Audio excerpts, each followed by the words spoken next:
Posted by I_am_char zeros. Our story is called I'm a Psychologist, and my most recent case sent chills down my spine Part 1. Due to the shutdown, I now take most of my patients online. One case, in particular, sent chills down my spine. I was sitting on the couch when my laptop beeped. I had received a text from one of my clients, Kara. It read, "Can we talk?" I sent back a reply. "Sure." Within moments I got a reply. "I think I'm going crazy." I typed back, "What do you mean?" There was a long pause before my laptop dinged again, and I scrambled to open the new text from Kara. "Well, I was at the supermarket a couple days back, and I was buying bread. I had forgotten my shopping cart, so most of the bread was stacked in my hands. Then I crashed into a man. He was very pale, and wore dark glasses. He reached out to steady me, and then said, 'Are you all right, miss?' That was when I felt irrationally scared. I paid at the counter and rushed out of there. Something about this story felt off. I started to type. What happened next? Like before, Kara took a long time to answer. Well, a week after that I needed to pick up my son's inhaler. I drove to the store. My thoughts were jumbled, and I barely noticed when the woman at the counter handed me the package. I looked up to thank her, and that was when I saw it.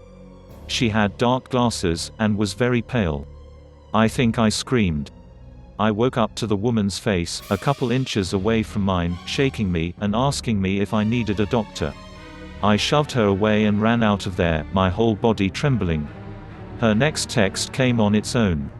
Then a couple days later, I was at home. My son was playing in the living room, and my boyfriend was at work. I was deep in thought, so I didn't notice my son walking up to me. Then he tugged on my arm, and said, "Mommy, come play with me." He was very pale. At that moment I couldn't think of anything, except for one thing: this is not my child. Then I blinked, and my son's skin was back to its rosy shade. I was terrified at this point, and I feel ashamed to admit that I ignored my son for a couple days. My boyfriend noticed and tried to convince me to see a doctor, so here I am. I typed up my response. "Okay Kara, I'll get back to you in a bit." Then I closed my laptop, feeling confused. She didn't have any obvious mental illness. Although she had hallucinated her son's skin color changing, so maybe there was something wrong. I opened my laptop up. There was a message from Kara. "Please reply soon doctor, I feel so scared. What is wrong with me?" I wrote out my response. "Kara, there is nothing wrong with you. Seeing similarities in strangers is a human trait, and very common. As far as I can tell, all they did was talk to you, and look remotely similar." Kara answered before I could finish typing. Her words sent chills down my spine, and I shuddered. "Doctor, it's not the similarities that scare me. It's that fact that they spoke to me. I've been deaf ever since the age of 7. Posted by I_am_char zeros. Our story is called I'm a Psychologist, and this case is why I don't do family therapy anymore Part 2. I don't handle family therapy anymore. My coworker, Alicia, makes sure of that. She feels responsible because she was the one that made me handle the Collins family. It was a sunny September afternoon when my coworker Alicia called me. I put down my coffee mug and picked up the phone. "Hello?" Alicia's voice was labored and frantic.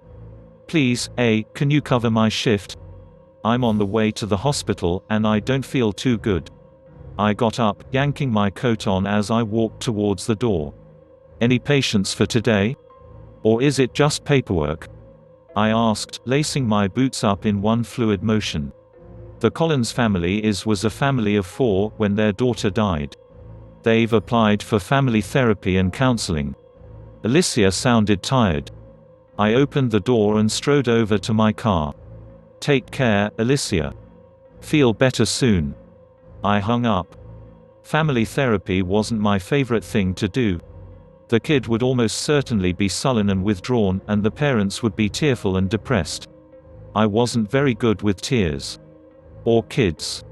Also, family therapy took longer than most sessions, so I would almost certainly be spending a late night at the office. I rushed into the waiting room, sending an apologetic glance to my boss. A couple sat rigidly on the couch, a young boy playing in front of them. Something about them just felt off. I stared at them for a moment, trying to pinpoint what was wrong. It wasn't the dark bags below their eyes, or their shaky hands. It was the way that the man's fists tightened when the boy happily passed his car too close to their feet, or the way that he shuddered occasionally. I had seen that face many times before. It was the face of child abuse victims, and war survivors. Of people who had experienced horrors that no one ever should have to.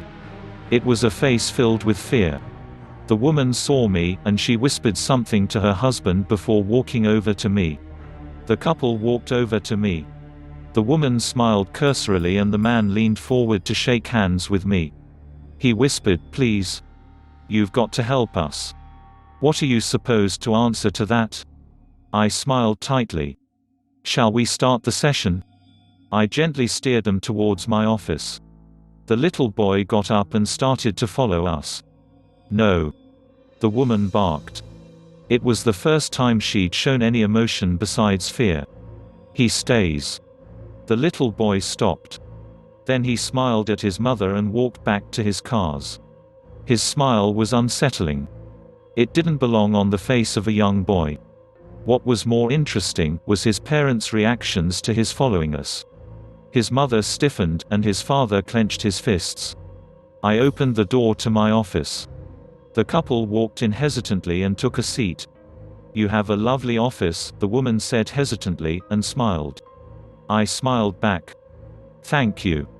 What are your names, and what do you need to talk about?" The woman took a deep breath. "I'm Felicity, and this is my husband James. A year ago, our daughter Lilith was killed in an accident." James scoffed under his breath. I turned to him. "Do you have anything to add to that?" He sighed. "Well, Lilith wasn't killed in an accident. That much I know." Felicity laughed. It was loud and derisive. "Oh, so now you think Oliver killed Lilith, do you? You need help, James. There's no fucking way that a kid killed Lilith." James ignored her. "I'm telling you." At the funeral, he laughed. "And I found his jump rope in Lilith's room. Lilith was hung," he explained. "And he laughs when we talk about Lilith. Says that I know nothing. That I'm clueless. Well, I'm not. I know who killed my daughter. My son Oliver did." Felicity jumped out of her chair. "Stop blaming my son. You've always been too hard on him." James got up too. "So what? You want me to pretend he's innocent?"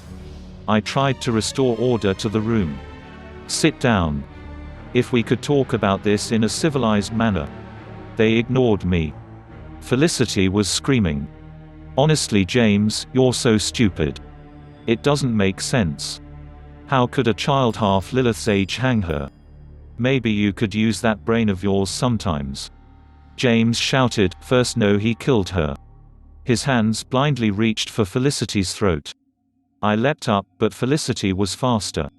She ripped a knife from her pocket and stabbed it into his eye.